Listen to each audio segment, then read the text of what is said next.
Assalamualaikum warahmatullahi wabarakatuh. Perkenalkan, nama saya Tria Rizky Lestari dengan NIM 010422010023.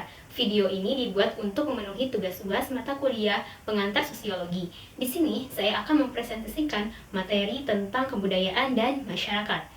Seperti yang telah kita ketahui bahwa masyarakat dan kebudayaan tidak dapat dipisahkan karena masyarakat merupakan wadah dari kebudayaan itu sendiri, sehingga manusia melahirkan kebudayaan yang dianggap sebagai nilai-nilai yang hidup bagi masyarakat.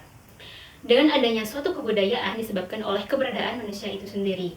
Akan tetapi, kebudayaan hanya akan tumbuh berkembang pada masyarakat yang berjumlah banyak atau masyarakat yang hidup secara berkelompok dan beragam suku bangsa. Kebudayaan merupakan unsur penting dalam proses pembangunan dan keberlanjutan bangsa dan suatu masyarakat yang ada satu sama rata merupakan proses penting juga dari tujuan pembangunan nasional berdasarkan Pancasila. Pengertian kebudayaan.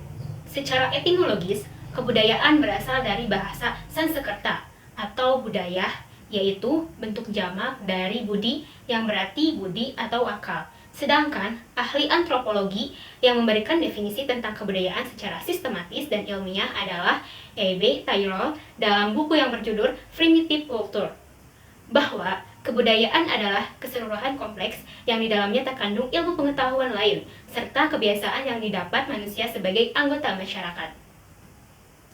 Kebudayaan menurut Kuncharaningrat sebagai keseluruhan manusia dari kelakuan dan hasil kelakuan yang teratur oleh tata kelakuan yang harus didapatkannya dengan belajar dan yang semuanya tersusun dalam kehidupan masyarakat.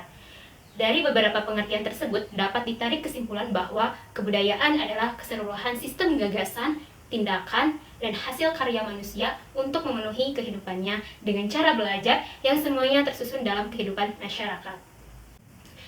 Adapun ciri-ciri kebudayaan, yang pertama yaitu budaya yang hadir di masyarakat akan dipelajari oleh generasi selanjutnya.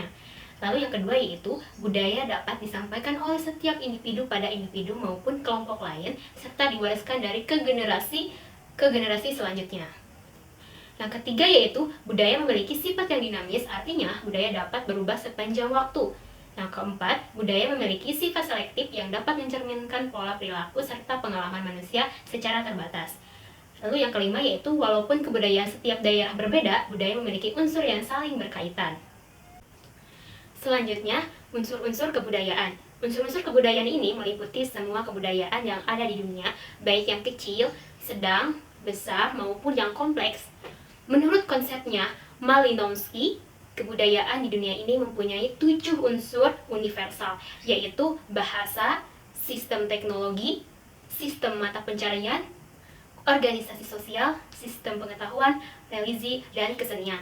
Seluruh unsur itu saling terkait antara yang satu dengan yang lain dan tidak bisa dipisahkan. Nah, unsur kebudayaan yang pertama adalah sistem religi atau kepercayaan. Sistem religi ini menyangkut dan berkaitan dengan keyakinan seorang individu. Unsur kebudayaan sistem religi dianggap sebagai salah satu unsur kebudayaan yang sangat penting dalam kehidupan bermasyarakat. Sistem religi juga berfungsi untuk mengatur kehidupan antara manusia serta penciptanya. Kebudayaan dapat hadir di masyarakat karena adanya unsur sistem religi atau kepercayaan yang berbeda-beda di setiap daerah. Lalu yang kedua yaitu unsur kebudayaan sistem bahasa. Menurut Kuncharaningrat, sistem bahasa merupakan perlambangan dari manusia yang digunakan untuk komunikasi secara lisan serta tertulis. Sistem bahasa sebagai unsur kebudayaan dapat dilihat melalui pengetahuan bahasa yang digunakan oleh setiap kelompok masyarakat yang berbeda-beda dan memiliki variasi serta keunikannya tersendiri. Lalu selanjutnya yang ketiga yaitu unsur kebudayaan sistem pengetahuan. Kebudayaan dapat muncul karena adanya ilmu pengetahuan yang berfungsi sebagai gagasan maupun ide dari setiap pencetus kebudayaan tersebut. Sistem pengetahuan dalam kebudayaan secara universal juga berkaitan dengan sistem peralatan hidup serta teknologi. Hal ini dikarenakan sistem pengetahuan memiliki sifat yang abstrak dan terwujud dalam ide setiap manusia. Selanjutnya yang keempat yaitu unsur kebudayaan sistem ekonomi. Unsur ekonomi dapat membentuk kebudayaan melalui sistem ekonomi. Masyarakat menjadi gotong royong untuk memenuhi kebutuhan hidupnya. Mata pencaharian serta sistem ekonomi juga menjadi fokus kajian yang penting dalam etnografi. Lanjut yang kelima yaitu unsur kebudayaan kesenian. Kebudayaan serta unsur kesenian memang saling terikat satu sama lain. Kesenian yang dibuat oleh masyarakat dapat membentuk suatu kebudayaan di lingkungan masyarakat tersebut. Contohnya seperti seni tari yang memiliki makna khusus dan hanya ditarikan dalam ritual maupun upacara tertentu saja. Langsung yang keenam yaitu unsur kebudayaan sistem teknologi atau peralatan hidup. Unsur teknologi dapat berperan dalam pembentukan suatu budaya di daerah tertentu. Hal ini dapat dilihat pula melalui usaha antropolog untuk memahami kebudayaan manusia melalui unsur teknologi yang dipakai oleh suatu kelompok masyarakat. Unsur teknologi yang dimaksud merupakan benda yang dapat dijadikan sebagai peralatan hidup dengan bentuk serta kegunaannya yang sederhana. Unsur teknologi yang hadir dalam kebudayaan ini menyangkut fisik dari kebudayaan itu. Lalu yang terakhir, yang ketujuh, unsur kebudayaan sistem kekerabatan dan organisasi sosial. Kebudayaan terbentuk melalui berbagai kelompok sosial. Menurut Kuncharaningrat, setiap kehidupan dalam kelompok masyarakat diatur oleh adat istiadat serta aturan-aturan yang telah disetujui oleh anggota masyarakat itu sendiri. Kesatuan sosial yang dekat serta dasar dari seorang individu adalah kerabatnya, yaitu keluarga inti dari individu tersebut serta kerabat-kerabat yang lain. Selanjutnya ada fungsi kebudayaan. Nah, fungsi kebudayaan itu apa aja sih? Fungsi utama kebudayaan sendiri adalah untuk mempelajari warisan dari nenek moyang kita. Kemudian generasi selanjutnya perlu meninjau apakah warisan tersebut perlu diperbaharui atau tetap dilanjutkan, dan apabila ditinggalkan maka kebudayaan tersebut dapat rusak. Ada beberapa fungsi dari kebudayaan, yaitu yang pertama, kebudayaan dapat meningkatkan rasa nasionalisme masyarakat yang memiliki budaya tersebut. Yang kedua yaitu kebudayaan dapat menimbulkan rasa toleransi serta rasa empati dari masyarakat. Yang ketiga, masyarakat yang memiliki budaya tersebut akan menghargai satu sama lain. Yang keempat, kebudayaan dapat dijadikan sebagai sebuah sarana untuk dapat menjalin sosialisasi. Dan yang kelima, kebudayaan juga berfungsi sebagai media belajar. Selanjutnya yang keenam yaitu kebudayaan berfungsi sebagai penentu batas. Artinya, kebudayaan dapat menciptakan perbedaan yang membuat setiap kelompok masyarakat unik dan membedakannya dengan kelompok masyarakat lain. Yang ketujuh, budaya berfungsi untuk memberikan rasa identitas pada anggota kelompoknya. Yang kedelapan, budaya berfungsi untuk memfasilitasi lahirnya komitmen pada suatu hal yang lebih besar dari kepentingan individu anggota kelompok masyarakat tersebut. Yang kesembilan, kebudayaan berfungsi untuk dapat meningkatkan kemantapan pada sistem sosial di masyarakat. Dan yang terakhir, yang ke-10, kebudayaan bertindak sebagai sebuah mekanisme sebagai pembuat makna maupun kendali yang dapat menuntun dan membentuk sikap dan perilaku individu. Langsung ke pembahasan selanjutnya, sifat-sifat kebudayaan. Adapun beberapa sifat-sifat kebudayaan, yang pertama yaitu kebudayaan bersifat universal, yang artinya kebudayaan bersifat menyeluruh dan ada dalam seluruh kehidupan manusia. Universal juga bisa dimaknai bahwa unsur kebudayaan bisa ditemui di seluruh bangsa dan penjuru dunia, mulai dari masyarakat primitif hingga masyarakat modern. Yang kedua yaitu kebudayaan memiliki sifat dinamis, yaitu dapat berubah baik secara pelan maupun lambat. Perubahan budaya dipengaruhi oleh beberapa faktor. Salah satu faktor yang cukup berpengaruh terhadap perubahan budaya adalah perkembangan teknologi. Yang ketiga yaitu kebudayaan bersifat integratif. Kebudayaan bersifat integratif di mana kelompok etnik yang memiliki kebudayaan berbeda dapat beradaptasi dan mengikuti norma-norma kebudayaan mayoritas di masyarakat. Meskipun demikian, mereka tetap mempertahankan dan melestarikan kebudayaan mereka masing-masing. Yang keempat, kebudayaan bersifat akulturatif. Akulturatif ini adalah suatu proses sosial yang timbul manakala suatu kelompok manusia dengan kebudayaan tertentu dihadapkan dengan unsur dari suatu kebudayaan asing. Kebudayaan asing itu lambat laun diterima dan diolah ke dalam kebudayaan sendiri tanpa menyebabkan hilangnya unsur kebudayaan kelompok itu sendiri. Lanjut yang kelima, kebudayaan bersifat adaptif. Dalam banyak kebudayaan yang bertahan dan berkembang, terbukti bahwa kebiasaan yang dimiliki oleh masyarakat disesuaikan dengan kebudayaan tertentu di lingkungannya. Mengapa demikian? Tentu saja hal itu dilakukan agar masyarakat dapat bertahan. Kebudayaan bersifat adaptif, artinya kebudayaan selalu mampu menyesuaikan diri. Sifat adaptif ini akan melengkapi manusia pendukungnya dengan menyesuaikan diri pada hal seperti kebutuhan fisiologis badan mereka sendiri, lingkungan fisik, geografis, dan lingkungan. Lalu yang keenam, kebudayaan bersifat esensial. Kebudayaan bersifat esensial, artinya budaya memberi kita identitas. Seni dan sejarah yang kita banggakan, literatur yang kita pelajari, dan pendidikan kita membentuk kepribadian kita. Apa yang kita amati di sekitar kita, apa yang diajarkan kepada kita melalui cerita rakyat, dan apa yang dikatakan budaya kita sudah tertanam kuat di benak kita.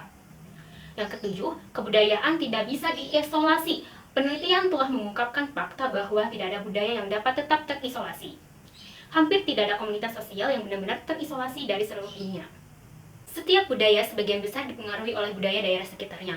Nilai-nilai budaya orang di negara tertentu dipengaruhi oleh orang-orang dari negara tetangga. Contohnya yaitu ketika orang-orang dari lokasi geografis yang berbeda berkumpul, mereka saling mempengaruhi budaya masing-masing. Perdagangan antara dua negara, migrasi orang ke berbagai belahan dunia, dan perjalanan untuk tujuan pendidikan atau rekreasi menunjukkan bahwa budaya tidak dapat tetap terpisah.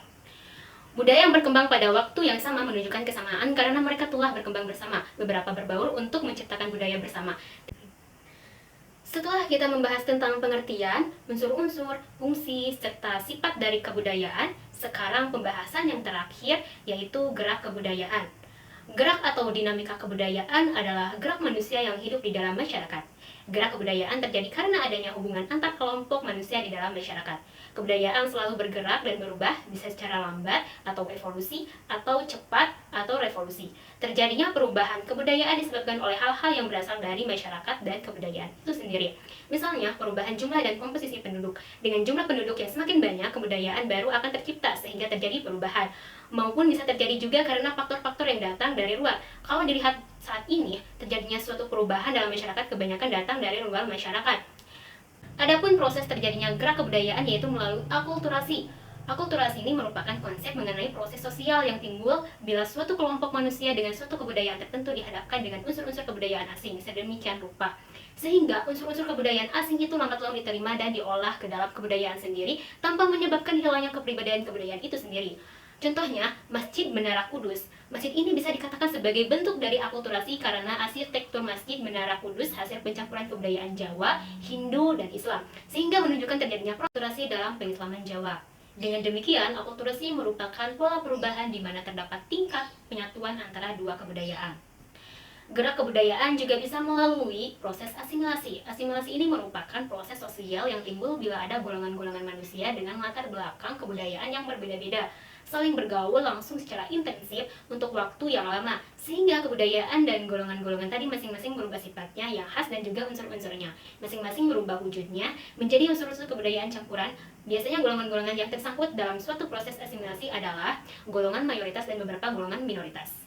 Dalam hal itulah yang mengubah sifat khas dari unsur-unsur kebudayaannya dan menyesuaikan dengan kebudayaan dari golongan mayoritas dan dinaikkan berupa sehingga lambat laun kehilangan kepribadian kebudayaannya dan masuk ke dalam kebudayaan mayoritas. Adapun proses terjadinya gerak kebudayaan yaitu melalui proses pembaruan inovasi. Inovasi ini adalah suatu proses pembaruan dari penggunaan sumber-sumber alam, energi, dan modal, serta penataan kembali dan tenaga kerja dan menggunakan teknologi baru sehingga terbentuk suatu sistem produksi dari produk-produk baru. Dengan demikian, inovasi adalah unsur teknologi dan ekonomi dari kebudayaan. Dari pemaparan materi yang sudah saya jelaskan, dapat ditarik kesimpulannya yaitu masyarakat dan kebudayaan tidak dapat dipisahkan karena masyarakat merupakan wadah dari kebudayaan itu sendiri, sehingga manusia melahirkan kebudayaan yang dianggap sebagai nilai-nilai yang hidup bagi masyarakat.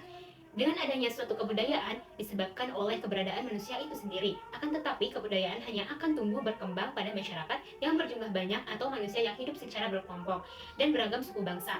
Adapun salah satu fungsi dari kebudayaan yaitu dapat meningkatkan rasa nasionalisme yang masyarakat yang memiliki budaya tersebut. Unsur-unsur dari kebudayaan yaitu sistem religi atau kepercayaan, sistem pengetahuan, sistem bahasa, sistem ekonomi, kesenian, sistem teknologi, sistem kekerabatan, dan organisasi sosial. Adapun proses dari terjadinya gerak kebudayaan yaitu melalui proses akulturasi, asimilasi, dan inovasi.